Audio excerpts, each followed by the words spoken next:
Hey, this is the Daily Overpass. My name is Eric and I make apps. Now today, let's talk about the problems with hiring part-time freelancers.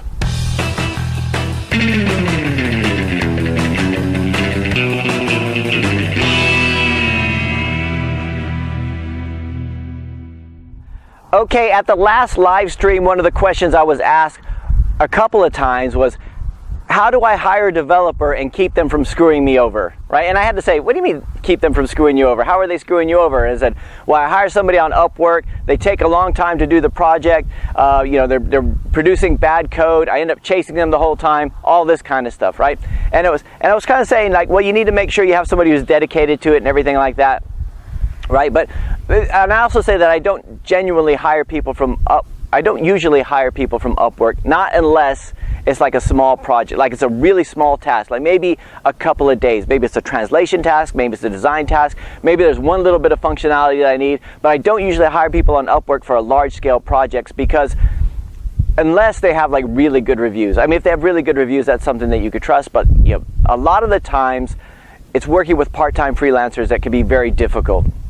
So, in fact, just the other day I was contacted by a person I used to work with like 12 years ago. I mean, we were working at an investment bank 12 years ago, and I heard from him in ages, and he said, he contacted me saying, Eric, can we have a chat with you? This is kind of important. And I said, yeah, but I'm afraid I don't remember those old systems very much. It's been so long. He said, no, it's not that. I have to ask you something. So I said, okay. So he said, I've been working at this place for 15 years. He's still at the same place that I used to work. He said, and I've got lots of experience, and I want to do some freelance work on the side. Do you have any clients that could use some of my expertise for freelance work? And I looked at it, and I said, I'm afraid we don't. And there was a few reasons why I wouldn't, but I didn't want to go into those. I just said, I'm sorry, we don't have anything at the moment.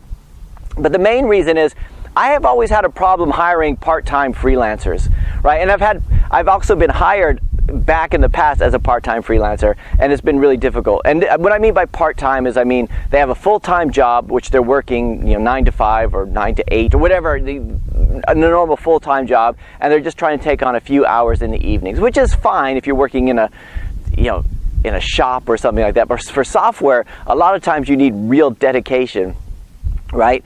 There was one time I took on a part-time job, or I was working a full-time job, my last permanent employee job, and I took on this freelance job on the side, and it was like this website to do for a client, right? And so I went to work on this website, and it was all pretty well. They were really happy with it. I mean, everything was really simple. I set everything up, and then it came up all these little changes, and then there were like lots of questions, and it got to be this point where they were asking me so much that I just didn't have time to do it because I had my full-time job, I had family, I had this, and it got to the point where I hated, whenever my phone rang, I was saying, please don't be them, please don't be them. And yeah, Eric, we have this problem, or we have this change, or we have this thing, or we were thinking about something, and it got to the point where I just didn't have time to support and do everything. And I said this before, I think every software project is the Pareto principles in effect. You got the 80-20 rule, where you produce 80% of the code with 20% of the effort, and it's that last 20% takes 80% of your effort because you're like bug fixing, checking it on different devices.